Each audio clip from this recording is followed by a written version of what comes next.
Hola, hola, ¿qué tal? Muy buenos días. Amadeo una vez más aquí haciendo el otro video de esta Biblia, la Biblia satánica. Hoy vamos a leer un poco sobre el libro de Lucifer. Eh, Espero el otro hayan escuchado el libro pasado, el libro 1, este viene siendo el libro 2. Pues voy a dar inicio entonces a la lectura. Conforme vaya leyendo, voy haciendo paréntesis para dar mis puntos de vista.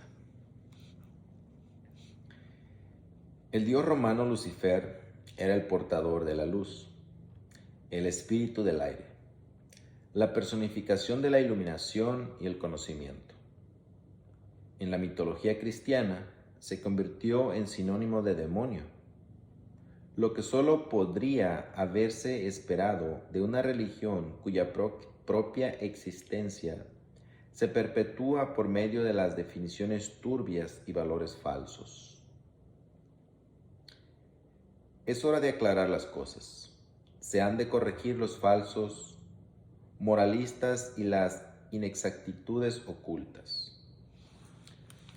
Por muy entretenidas que sean, la mayoría de las historias y obras sobre la adoración al diablo han de reconocerse como las estupideces obsoletas que son. Se ha dicho que la verdad hace al hombre libre. La verdad por sí sola nunca lo ha logrado. Tan solo la duda logra que la mente se emancipe. Sin el maravilloso elemento de la duda, la entrada por la que accede la verdad estaría cerrada a cal y canto. Imperturbablemente ante el aporreo energético de 1000 luciferes, es comprensible que las sagradas escrituras se refieran al monarca infernal como el padre de todas las mentiras. Un ejemplo magnífico de inversión de caracteres. Si hemos de creer esta acusación teológica de que el demonio representa la falsedad, entonces no hay duda de que consideremos en que fue él y no Dios quien fundó todas las religiones espirituales y quien escribió todos los textos sagrados. Cuando se plantea una duda tras otra, la burbuja, ya inflada desde hace tiempo por un gran cúmulo de falacias, se hace cada vez más grande y se corre el riesgo de que estalle. Este libro es la revelación para todos aquellos que dudan de las supuestas verdades. Lucifer se alza, es el momento de la duda. La burbuja de la falsedad revienta y su sonido es el bramido del mundo. ¿Ok? Pues en estas primeras dos hojas que acabamos de leer, nos damos cuenta de que Lucifer significaba algo diferente para, digamos, era un dios de los romanos, era el portador de la luz. Ese nombre y ese personaje, el cristianismo, cuando estaba formando su religión, lo adoptó, lo puso en sus escrituras y pues se le dio cierto, vamos a llamarle cierto guión de que pues en esa religión eso sí va a significar ahora el nombre de Lucifer.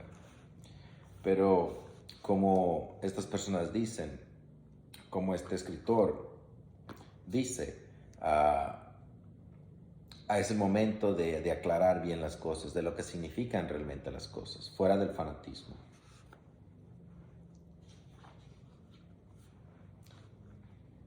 Dice,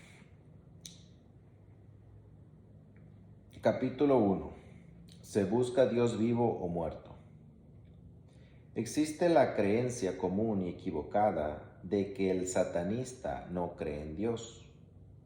El concepto de Dios, tal y como lo interpreta el hombre, ha variado tanto a través de los siglos que el satanista sencillamente acepta la definición que le parece mejor. Siempre ha sido el hombre quien ha creado sus dioses, en vez de ser Dios quien ha creado a él.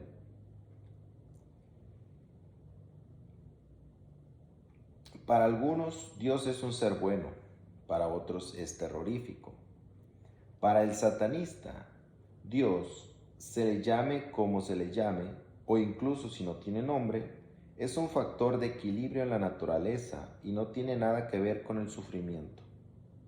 La poderosa fuerza que impregna el universo y mantiene en equilibrio en el mismo es demasiado impersonal para preocuparse de la felicidad y la desgracia de las criaturas de carne y hueso que habitan en esta bola de polvo sobre la que vivimos. Cualquier persona que piense que Satán es malvado debería plantearse cuántos hombres, mujeres, niños y animales han muerto por voluntad de Dios. Está claro que una persona que está llorando la pérdida de un ser querido preferiría tenerlo consigo que en las manos de Dios. En cambio, sus clérigos lo consuelan diciendo: Hijo mío, era el deseo de Dios, ahora está en manos del Señor. Hija mía. Semejantes frases han resultado muy convenientes para que los ministros de Dios justificaran o excusaran su comportamiento despiadado. Pero si Dios lo controla todo y es tan benévolo como se supone, ¿por qué permite que sucedan estas cosas? Los religiosos han estado recurriendo durante demasiado tiempo a sus textos sagrados y a sus libros de reglas para desmentir, justificar, condenar o interpretar. El satanista entiende que el hombre y los procesos de acción y reacción del universo son responsables de todo lo que ocurre y no se engaña a sí mismo pensando que existe alguien más quien le importe. Nunca más nos quedaremos sentados y aceptaremos nuestro destino sin hacer nada porque así se diga en tal capítulo o en tal salmo. El satanista sabe que no obtiene ningún beneficio rezando, sino que en realidad disminuye sus oportunidades de éxito. De hecho, el devoto que se queda sentado con demasiada frecuencia, satisfecho consigo mismo, y reza por una situación que se resolvería con más rapidez si hiciera algo por iniciativa propia. El satanista rechaza términos como esperanza y oración por ser indicativos de pasividad. Si esperamos y rezamos para que algo suceda, no estaremos actuando de forma constructiva para hacer que eso ocurra.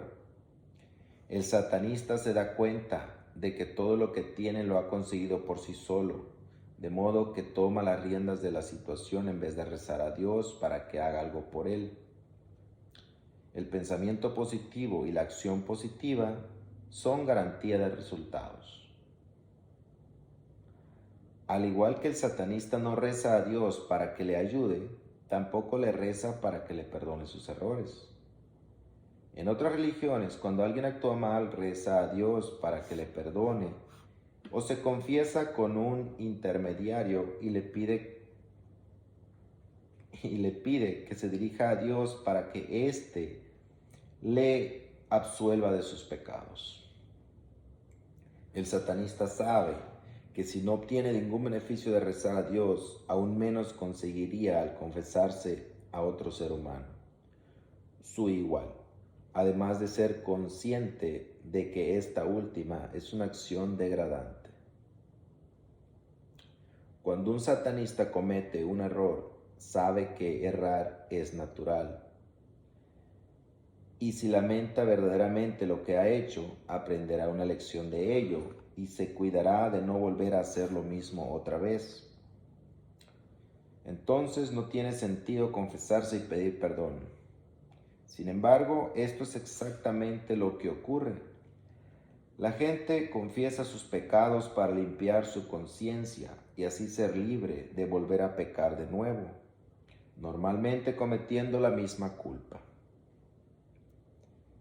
En el sentido común de la palabra, existen tantas interpretaciones de Dios como tipos de personas. Las imágenes van desde un Dios considerado como un tipo impreciso de mente cósmica universal, hasta la de una deidad antropomórfica con una larga barba blanca y sandalias que vigila atentamente las acciones de cada persona. Incluso dentro de los límites de una determinada religión, las interpretaciones personales de Dios varían enormemente. De hecho, algunas religiones llegan al punto de denominar hereje a todo aquel que pertenezca a otra secta religiosa, aunque ésta coincida con la suya en casi la totalidad de sus doctrinas o ideas sobre la divinidad. Por ejemplo, los católicos creen que los protestantes están condenados a ir al infierno, por la sencilla razón de que no pertenecen a la Iglesia Católica. Del mismo modo, muchos de los grupos escíndidos de la fe cristiana, no conozco esa palabra, pero me imagino que quiere decir muchos grupos de la fe cristiana como los Testigos de Jehová, los los cristianos protestantes, pues casi cada pastor crea una religión diferente. Entonces, es lo que se refiere, lo que está diciendo aquí. Como la iglesia evangélica o los revivalistas consideran que los cristianos son paganos por su devoción a imágenes sagradas. Es muy cierto. Se representa a Cristo con la figura que más asemeja físicamente al individuo que lo venera, y aún así los cristianos critican a los paganos por tener ídolos. Finalmente, a menudo se ha identificado a judíos con el diablo. También hay a veces cuestiones que se miran, ¿no? Porque Dios puede ser moreno y no blanco, o cosas así, ¿no? Yo pienso que cada cultura, ya sean morenos, pues crean que Dios es un Dios moreno, los blancos creen que es blanco, y así sucesivamente, de acuerdo, los indios creen que es un indio. De acuerdo a la tribu, de acuerdo al pueblo, se crea el Dios.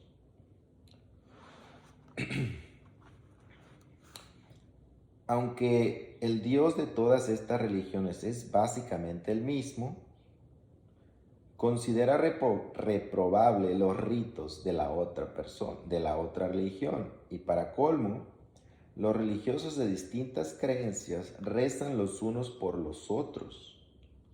Desdeñan a sus hermanos del sendero de la mano derecha, porque las etiquetas de sus religiones son diferentes y de algún modo se han de librar de ese rencor. ¿Puede existir mejor manera de hacerlo que rezando? El recurso apenas disimulado de rezar por tu enemigo no es más que un modo pusilánime de decir te odio. No cabe duda de que los rezos a favor del enemigo no son otra cosa que ira rastrera y de la peor calaña. Pues este libro está siendo muy explícito, no hay mucho que agregar o comentar. Pienso que la ley está siendo pues ya muy claro en todo esto. Si ha habido alguna discrepancia tan feroz sobre el modo adecuado de venerar a Dios, ¿cuántas interpretaciones de Dios puede haber? Y sobre todo, ¿cuál es la correcta? Los devotos de las religiones blancas están preocupados por agradar a Dios para que cuando mueran se les abran las puertas perladas. Sin embargo, si un hombre no ha vivido según las normas de su fe, en el último momento puede llamar a un clérigo en su lecho de muerte para que le dé una absolución final. El sacerdote o ministro acudirá arraudado para solucionar las cosas con Dios y comprobar que su pasaporte al reino celestial está en regla. Es increíble cómo se crearon estos negocios. Bueno, perdón, estas compañías o religiones.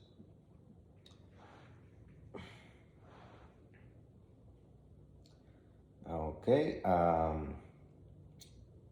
Los yazidíes, una secta árabe de adoradores del diablo, tienen un punto de vista distinto.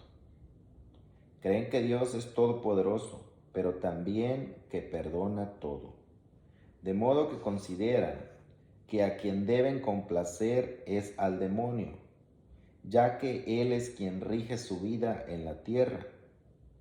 Creen con tanta vehemencia que Dios perdonará todos sus pecados una vez que se hayan administrado los últimos ritos, que no tiene necesidad de preocuparse por la opinión que pueda tener de ellos mientras vivan.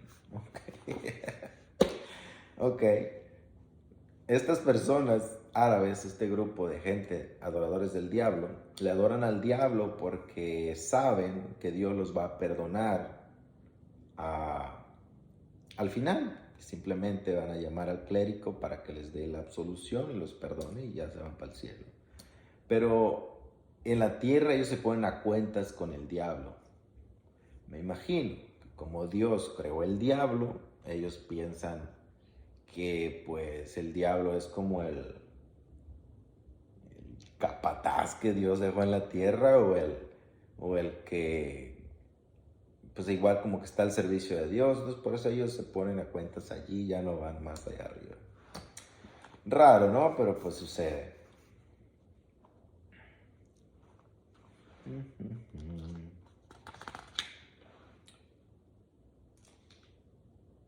Ok. Seguimos. Debido a todas estas contradicciones en las escrituras cristianas, en la actualidad mucha gente no puede aceptar racionalmente el cristianismo del modo en que se ha practicado en el pasado. Un gran número de personas comienzan a dudar de la existencia de Dios en el sentido cristiano de la palabra, así que han decidido llamarse a sí mismos ateos cristianos. Es cierto que la Biblia cristiana es un cúmulo de contradicciones, pero ¿qué puede haber más contradictorio que el término ateo cristiano? Este es otro grupo de gente. Los líderes destacados de la fe cristiana rechazan interpretaciones anteriores de Dios. ¿Cómo esperar que sus seguidores se adhieran a la tradición religiosa del pasado? Con todos los debates abiertos sobre Dios, ¿está muerto o si no lo está? Lo mejor sería que acudiese al médico. Ok. Pues sí, la verdad sí.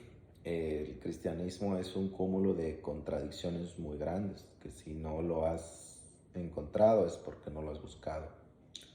Pero cuando lo encuentres te vas a dar cuenta de todo eso. Y después puedes alejarte un poco más y verlo desde otra perspectiva. Libro 2. El Dios al que adoras podría ser tú mismo. Todas las religiones de naturaleza espiritual son invenciones del hombre.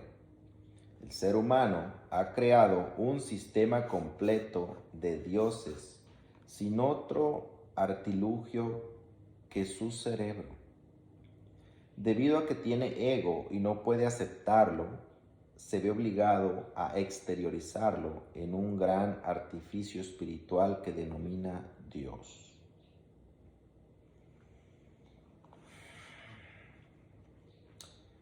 Dios puede hacer todo aquello que le está prohibido al hombre: matar personas, realizar milagros para satisfacer sus deseos, ejercer el control sin ninguna responsabilidad aparente, y etc.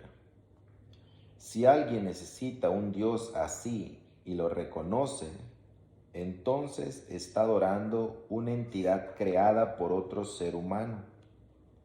Por tanto, esta está adorando al hombre que inventó a Dios. ¿No sería entonces más razonable adorar un Dios al que él mismo haya creado? Que esté más acorde con sus necesidades, emociones, y represente mejor su ser físico y carnal, que al fin y al cabo fue a quien se le ocurrió la idea de inventarse un Dios.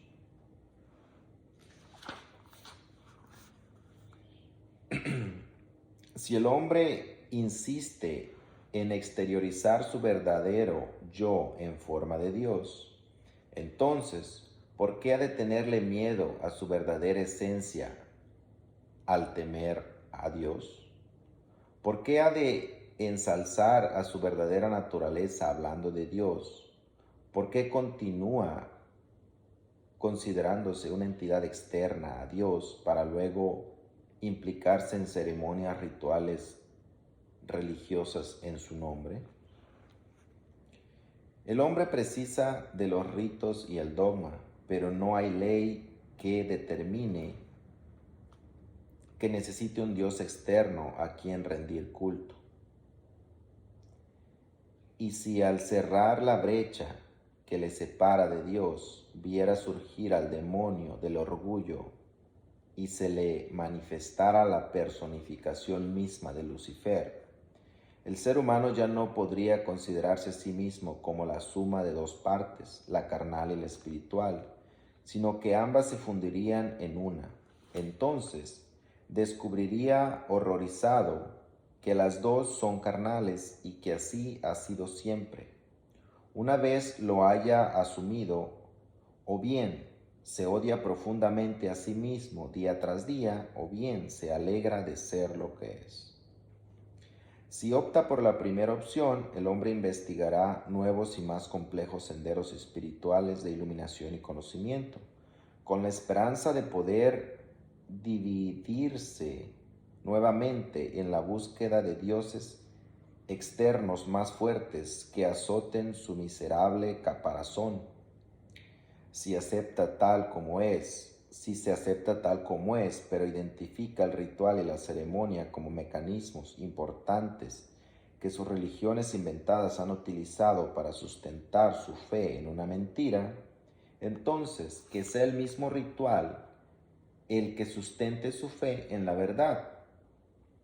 El espectáculo de antaño que le hará ser consciente de la sustancia añadida a su majestuoso ser. Cuando la fe religiosa en las mentiras se haya desvanecido, será porque el hombre está más allá de sí mismo, más lejos de Dios y más cercano al diablo. Si esto es lo que representan el demonio y el hombre rige su vida con esta concepción, con toda la fuerza de Satanás poniendo su carne en movimiento, entonces más le valdría huir de los caucareos y de las críticas constantes de los justos, o permanecer orgullosamente oculto en los rincones de la tierra que solo él conoce, desde donde manipulará a las masas insensatas por medio de su poder satánico hasta que llegue el día en que pueda manifestarse en todo su esplendor proclamando: soy satanista, inclínate ante mí, porque soy la personificación suprema de la vida humana. Ok, pues haciendo un paréntesis aquí sobre estas últimas letras, por lo que veo, pues el satanista se considera a sí mismo como Dios, la personificación suprema de lo divino. que no hay nadie más fuera de esto, que todo lo que demás hay es inventado, y si tú adoras algo más, ya sea la fe cristiana, india, budista o cualquier otro tipo de religión, ah, tú estás adorando las creencias de otras personas, y ellos sugieren que es mejor que adores tus creencias. Yo tengo un poco de satanista. Sigamos, libro 3. De hecho, coincidimos en mucho con estos cuates. Los 7 pecados capitales de la iglesia cristiana son... Ahorita va a empezar el libro 3, se llama Pruebas de una nueva era satánica. Por lo que me imagino, el escritor cree que es la era satánica o que está a punto de suceder todo ese cambio.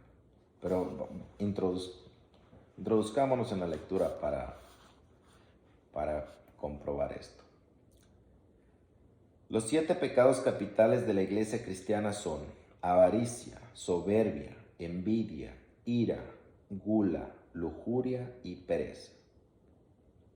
El satanismo defiende que se satisfagan todos y cada uno de estos pecados, porque proporcionan gratificación física, mental y emocional. Un satanista sabe que la avaricia no tiene nada de malo, ya que lo único que implica es que una persona desee tener más de lo que ya posee. ¿Escucharon eso? Que la envidia o la avaricia es simplemente desear más de lo que ya posees, pero tampoco es malo eso. Incluso tú puedes desear muchas cosas más y compartir.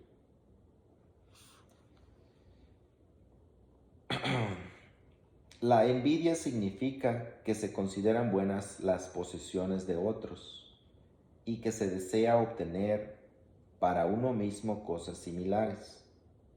La envidia y la avaricia son fuerzas motrices de la ambición, y sin esta pocas cosas importantes se pueden lograr. Perfecto. Es como cuando, digamos, tú miras Elon Musk o miras a personajes así que han creado un éxito grandísimo, y tú tienes cierta envidia, pero es una envidia de la buena. O sea, tú también quieres eso para ti, pero tampoco estás diciendo que yo no lo tenga. Tú das gracias porque ellos te están mostrando una forma en la que tú puedes lograrlo. Sí, sí me explico, ¿verdad? Segundo, tercero más bien. Bueno, no están ordenados, pero sigue lo que es la gula. La gula es sencillamente comer más de lo que se necesita para vivir. Cuando has comido en exceso hasta llegar al punto de estar obeso, la gula es sencillamente comer más de lo que se necesita para vivir. Cuando has comido en exceso hasta llegar al punto de estar obeso. Eso está muy entendible, que es la gula. Cuando comes de más, que te pones obeso. Otro pecado, la soberbia. Te motivará para recuperar la apariencia que te devolverá el respeto hacia ti mismo. La soberbia. O sea que la soberbia es un pecado que te motivará para recuperar la apariencia que te volverá el respeto a ti mismo. Cualquier persona que compra una prenda de ropa con un propósito distinto al de cubrir su cuerpo y protegerlo de los elementos, está pecando de soberbia. Los satanistas se encuentran a menudo con personas insolentes y despreciables que mantienen que las marcas no son necesarias. Se ha de señalar a estos destructores de las marcas que una o varias de las muchas prendas que ellos mismos llevan no son indispensables para mantenerlos abrigados. Ok, eso está muy bien, pero quiero regresar un poquito al otro punto donde dice que cualquier persona que compra una prenda de ropa con un propósito distinto al de cubrir su cuerpo y protegerlo de los elementos, está pecando de soberbia. Ok, la soberbia es buena hasta cierto punto. Te puede ayudar para que tú también no te dejes, digamos que comes mucho, estás gordo, pero tu misma soberbia te puede hacer que desees estar otra vez en forma y recuperarte. Lo de la ropa, muy importante, porque muchas de las prendas que se usan ahora no son para protección nada más del frío o el calor. Especialmente las mujeres, lo usan mucho para dar a entender otro tipo de mensajes subliminales. Sigamos adelante.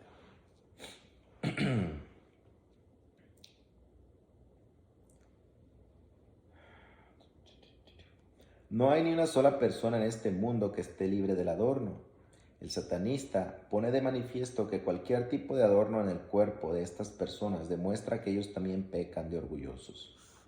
A pesar de los verbosos que puedan llegar a ser estos críticos en su descripción intelectual de lo libres que son, aún así portan elementos que les hacen pecar de orgullo. Ser reacio a levantarse por la mañana es pecar de perezoso. Y si te quedas en la cama el tiempo suficiente, puede que te encuentres cometiendo otro pecado, la lujuria.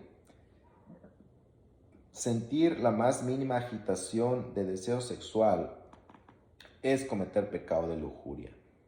Para asegurar la propagación de la especie, la naturaleza convirtió la lujuria en el segundo instinto más poderoso, siendo el primero el de conservación.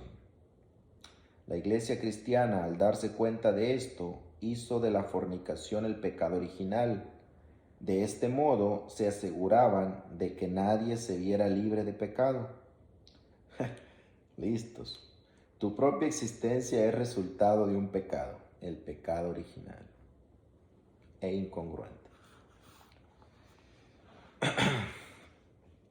El instinto más fuerte en todo ser vivo es el de la conservación, el cual nos lleva hasta el último de los 7 pecados capitales, la ira. ¿No es el instinto de conservación el que más surge cuando alguien nos hace daño? Cuando nos enfadamos lo suficiente como para protegernos a nosotros mismos de otro ataque, el satanista pone en práctica el siguiente lema. Si un hombre te abofetea en la mejilla, golpéala con violencia la otra. Que no quede ni una ofensa sin castigo. Sé como un león en la batalla, peligroso incluso en la derrota. Si los instintos naturales del hombre le hacen pecar, la totalidad de los hombres son pecadores, y todos los pecadores van al infierno. Si todo el mundo va al infierno, entonces te encontrarás ahí con todos tus amigos. El cielo ha de estar poblado por criaturas bastante extrañas, si lo único para lo que vivían era para ir a un lugar donde pudieran tocar el arpa durante toda la eternidad. Los tiempos han cambiado. Los líderes religiosos ya no defienden que todas nuestras acciones naturales son pecaminosas. Ya no vemos el sexo como algo sucio, ni nos avergonzamos de estar orgullosos de nosotros mismos, ni pensamos que querer lo que tiene otra persona sea pernicioso. Por supuesto que no. Los tiempos han cambiado. Si quieres una prueba de ello, no tienes más que ver lo liberales que se han vuelto las iglesias, porque ahora practican todo lo que vosotros predicáis. Y sí, los satanistas escuchan estas y otras afirmaciones similares continuamente y las comparten por completo. Sin embargo, el mundo ha cambiado tanto ¿Por qué razón continúa aferrándose a una fe moribunda? Si muchas religiones reniegan de sus propias escrituras porque están desfasadas y predican la filosofía del santismo, ¿por qué no llamarlo por su nombre, santismo? Desde luego sería mucho menos hipócrita. Desde hace unos pocos años se ha producido un intento por humanizar el concepto espiritual del cristianismo. Esto se ha manifestado de las maneras menos espirituales posibles, las mismas en las que antes se empleaba el latín. Las misas en las que antes se empleaba el latín ahora se celebran en lenguas vernáculas, lo que conlleva a que los disparates sean más fáciles de entender y al mismo tiempo que la ceremonia quede desprovista de la naturaleza esotérica propia de los principios del dogma. Es mucho más sencillo obtener una reacción emocional utilizando palabras y frases que no se pueden entender que con frases que incluso la mente más simple podrá en entredicho al escucharlas en la lengua que se comprende. Si hace 100 años los sacerdotes y ministros hubieran hecho uso de la artimaña que utilizan en la actualidad para llenar sus iglesias, se los habría tirado de herejes, se los habría llamado demonios, con frecuencia habrían sido perseguidos y desde luego se los habría excomulgado en el acto. Los religiosos se lamentan, hemos de mantenernos acordes con los tiempos, pero se olvidan de que debido a las restricciones y los dogmas profundamente arraigados en las religiones blancas, nunca se podrá producir un cambio lo suficientemente importante como para que se ajuste a las necesidades del hombre. Las religiones del pasado han representado siempre la naturaleza espiritual del hombre, preocupándose poco o nada de sus necesidades carnales o cotidianas. Han considerado que esta vida es transitoria y que la carne no es más que un envoltorio. Han tratado el placer físico como algo trivial y el dolor como una preparación valiosa para el reino de Dios. ¿Cómo se hace patente su hipocresía cuando los justos realizan un cambio en su religión para que ésta se acomode con la evolución natural del hombre? La única forma en la que el cristianismo podría servir a las necesidades del hombre es convirtiéndose en lo que es ahora satanismo.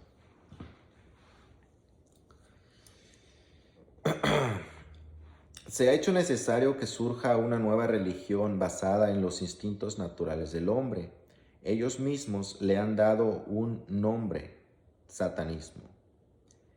Es ese poder condenado el que ha provocado la controversia religiosa sobre las medidas de control de natalidad, una admisión a regañadientes de que la actividad sexual por puro placer ha llegado para quedarse.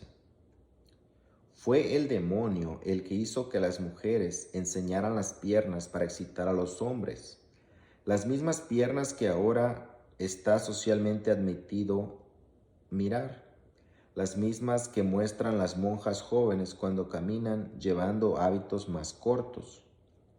¿Qué pasó?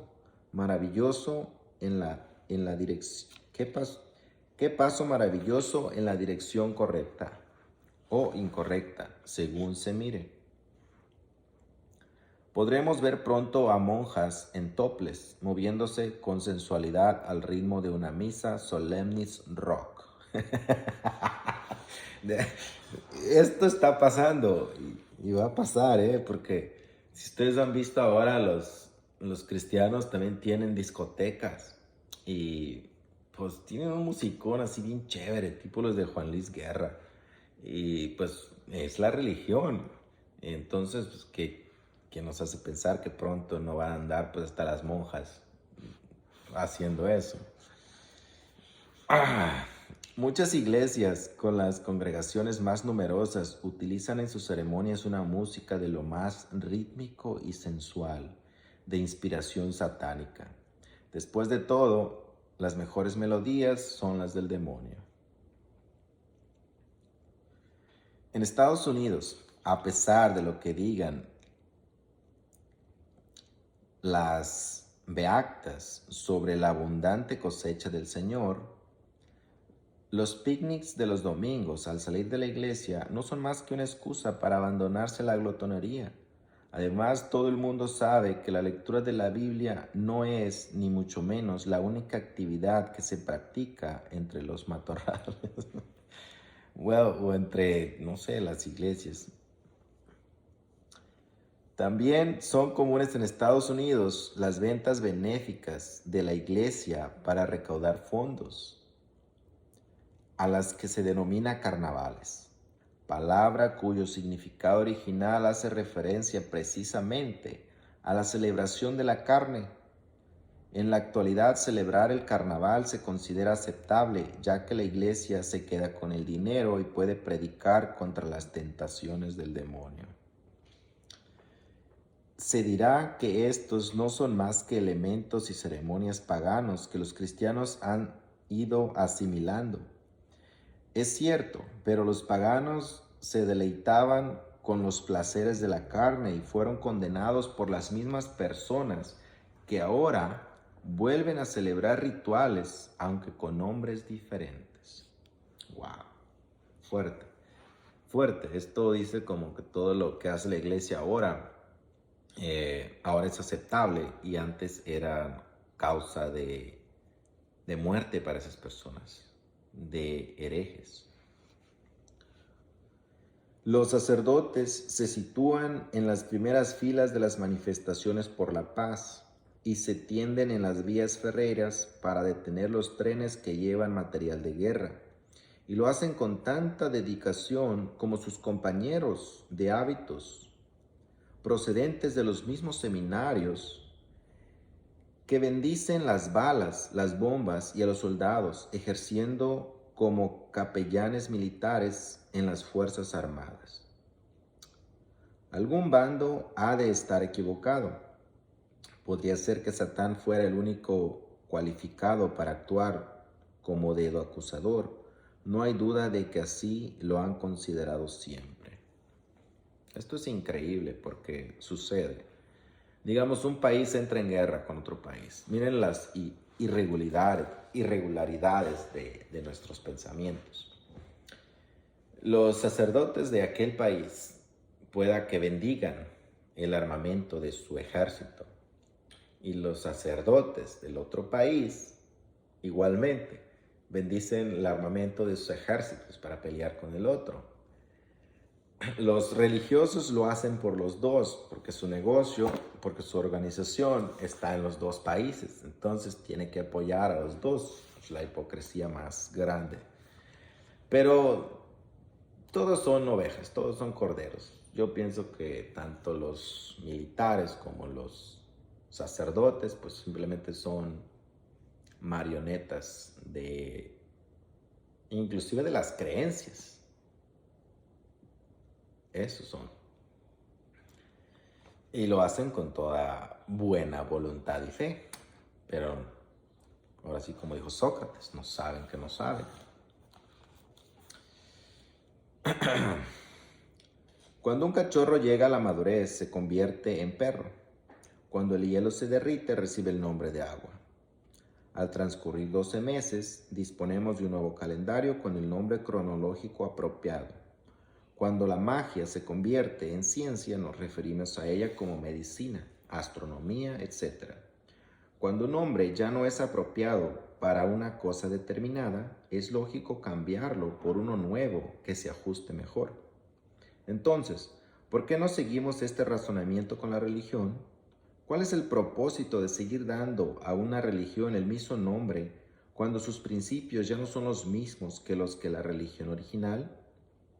O si la religión sigue predicando lo mismo que siempre, pero sus seguidores no observan casi ninguno de sus preceptos, ¿por qué continúan llamándose a sí mismos con el mismo nombre que se les da a los seguidores de esta religión?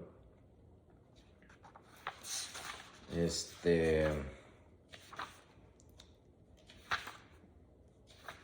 miren, vamos a parar de leer este libro porque este está más largo y ya me cansé de leer. Hasta aquí creo que ha sido muy claro, muy explícito en todo lo que nos ha dicho. Este es grande. Creo que voy a tomar más tiempo para leerlo. Entonces, pues aquí vamos a parar el día de hoy la lectura de el libro 2 de la Biblia satánica. Pues es muy clara, muy explícita, muy entendible y quizás sí vaya a suceder así como ellos dicen, la era satánica. Tal vez está sucediendo ya en diferentes nombres, pero ya puede que está sucediendo. El humano yo pienso que está evolucionando, está dejando los paradigmas y conceptos del pasado. Y pues bueno, eso es todo. Que tengan un excelente día el día de hoy todos. Bye.